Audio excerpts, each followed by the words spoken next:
और इस बीच एक बड़ी खबर आपको बता दें, उत्तराखंड से ही तवाघाट लिपुलेख हाईवे पर हुआ है लैंडस्लाइड और लैंडस्लाइड में एक मजदूर की मौत की जानकारी है और 6 लोग यहां पर घायल हुए हैं।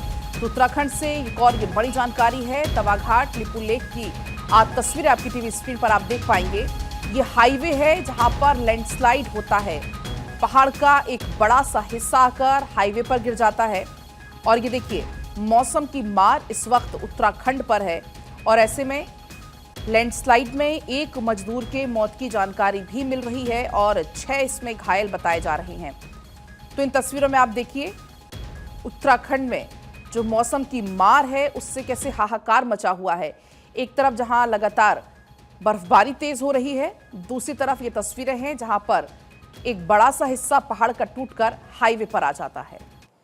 और वहीं अगर बात हम हिमाचल की करें तो वहां पर भी भारी बर्फबारी हो रही है, बारिश हो रही है और इसी वजह से लैंडस्लाइड वहां पर भी हो रहा है। आपको बता दें कि कुल्लू में अब तक 112 सड़कें ब्लॉक हैं। तेज बहाव के कारण कई वाहन भी क्षतिग्रस्त हो चुके हैं और ये तस्वीरें देखिए आप, वाहन फंसे हुए हैं, लंबा लंबा जाम वहां पर लगा हुआ है। जो आवश्यक वस्तुओं के ट्रक हैं वो भी गंतव्य तक नहीं पहुंच पा रहे हैं इस जाम की वजह से, बारिश की वजह से, बर्फबारी की वजह से। और लगातार हिमाचल में भी कई जगह पर ऐसे जो ऊंचाई वाले इलाके हैं वहां पर बर्फबारी हो रही है, बारिश वहां पर लगातार हो रही है। पहले की बर्फ पड़ी हुई है और अब बारिश वहां पर हो रही है, तो ऐसे में बहुत ज्यादा मुश्किल हो रही है। 112 सड़कें कुल्लू की अब तक ब्लॉक है।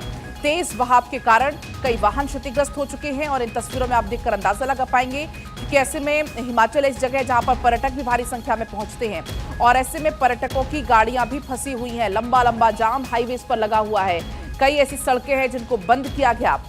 कुल्लू की कुल 112 सड़कें हैं जो कि ब्लॉक हो चुकी हैं पूरे तरीके से। तो ऐसे में आप अंदाजा लगाइए स्थिति कितनी ज्यादा खराब वहां पर हो चुकी है और जो आवश्यक वस्तुएं हैं उनके ट्रक भी फंसे हुए हैं इस जाम में ही। इसी बीच हमारे साथ थानेश्वर जुड़ गए हैं ज्यादा जानकारी के साथ। थानेश्वर, बारिश और बर्फबारी हिमाचल में लगातार मुसीबतें बढ़ा रही है।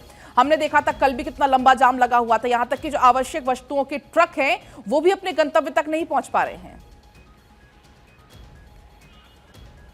बिल्कुल ठीक कहा आपने। कुल्लू और मनाली का अगर मैं क्षेत्र की बात करूं तो कुल्लू की 112 और मनाली की 67 सड़कें जो हैं अभी भी ब्लॉक हैं। कुल्लू मनाली में जो पर्यटक आए हुए हैं उनको भी ये डर सता रहा है कि अगर वो वापस अपने गंतव्य की तरफ जाते हैं तो कोई रास्ते में ना फंस जाए। मैं इस समय मनाली के अंदर हूं। मैं आपको दिखाना चाहूंगा कि मनाली में जो बर्फ पड़ी हुई है, बर्फ पिघलनी शुरू हो गई है, जो स्लिपरी हो गई है, जिससे भी यहाँ टूरिस्टों को काफी ज्यादा डर सता रहा है कि यदि वो स्लिपरी सड़क पर चढ़े तो कोई फिसल ना जाए। कई यात्री फिसल कर चोटिल भी हो चुके हैं, लेकिन जो लोकल लोग हैं उन बार बार सचेत कर रहे हैं कि अभी आप चलना है तो बड़ा सोच समझ कर चलिए क्योंकि बर्फ बहुत स्लिपरी हो चुकी है। कुछ मेरे साथ यहाँ पर टूरिस्ट आइए, उनसे बातचीत करते हैं। कहाँ से आए आप लोग? हम नागपुर से आए। नागपुर से आए। कैसा लगा आपको?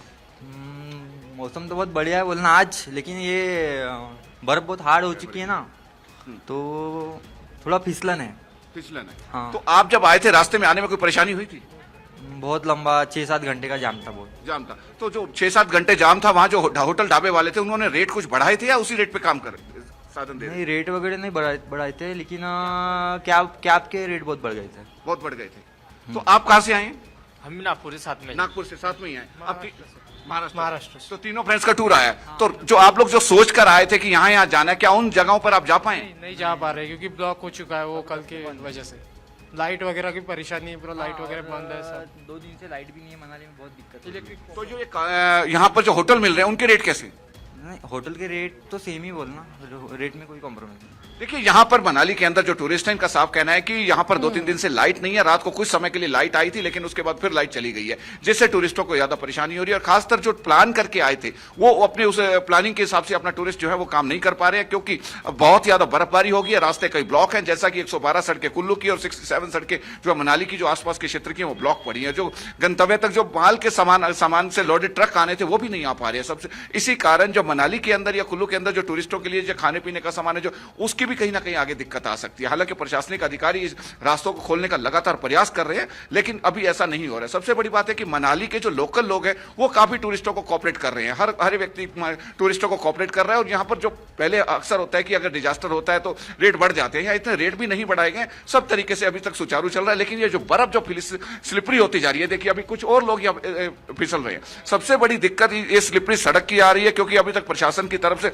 इस बर्फ को हटाने का कोई प्रयास नहीं किया गया। और दूसरी दूसरी मैं आपको बताना चाहूंगा, आप ऊपर देखेंगे छतों पर जो है वो टीन की चादर है, टीन की चादरों के ऊपर मोटी मोटी बर्फ की जो लेयर है, जैसे ही सूरज आज चटक धूप निकली है ये बर्फ पिघल रही है और ये सीधा आकर टूरिस्ट जो नीचे से जा रहे हैं उनके ऊपर गिरती है, जिससे कई टूरिस्टों के घायल होने की संभावना भी ज्यादा बढ़ती जा रही है। तो इसलिए लोकल लोग जो दुकानदार हैं तो साफ कह रहे हैं कि आप इतना घेरा छोड़कर आगे चलिए, लेकिन दुकानदारी करनी, अभी दुकानें बंद है। जैसे ही धीरे धीरे यहाँ पर टूरिस्टों का आने का सिलसिला बढ़ेगा तो ये सिलसिला भी बढ़ जाएगा। तो यहाँ के स्थानीय दुकानदारों ने और लोगों ने सबने मांग की है कि ये जो छतों पर बर्फ है इसको भी प्रशासनिक हटवाए और नीचे जो सड़क पर आप देख सकते हैं कई कई फुट बर्फ है, आप देख सकते हैं कि कई कई फुट बर्फ यहाँ पर जो है, तो इस बर्फ से भी लोगों को अत्यधिक परेशानी हो रही है। कब तक ये बर्फ हटेगी? कुछ और टूरिस्ट हमारे साथ हैं, हम उनसे बात करते हैं। कहाँ से आए आप?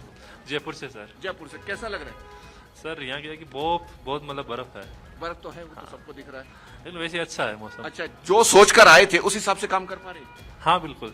तो रास्ते में कोई परेशानी हुई? नहीं सर बिल्कुल, तो कुछ कुछ जगह क्या है कि जैसे जो पर्वत है डर है कहते हैं हल्के फुल्के, और वैसे कुछ दिक्कत नहीं है। देखिए सभी टूरिस्ट वही कह रहे हैं कि रास्ते में जो लैंडस्लाइडिंग हो गई थी उसकी वजह से परेशानी हुई है। रात में यहाँ बर्फ नहीं हुई, ना ही बर्फबारी नहीं हुई है, ना ही बारिश हुई है, जिस कारण आज 1 से 2 दिन का तो मौसम विभाग की तरफ से मौसम को लेकर क्या कुछ अनुमान जताया गया है?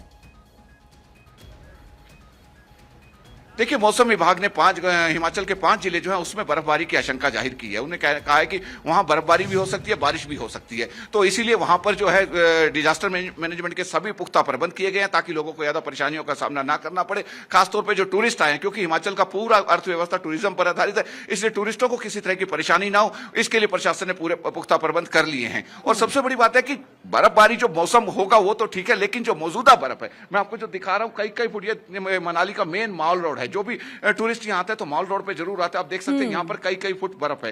क्योंकि अब ये बर्फ पिघल रही है, पिघलने के कारण ये सड़कें बहुत स्लिपरी हो रही हैं, जिससे टूरिस्टों को चोट होने का खतरा है। तो अब ये प्रशासन से ये मांग कर रहे हैं दुकानदार, यहाँ के स्थानीय लोग भी और टूरिस्ट भी, कि इस जो स्लिपरी हो रही है सड़क, इसको ठीक करवाया जाए और लोगों को परेशानी भी थानेश्वर यहाँ पर ना हो। फिलहाल बहुत शुक्रिया आपका पूरी बातचीत के लिए, पूरी जानकारी के लिए।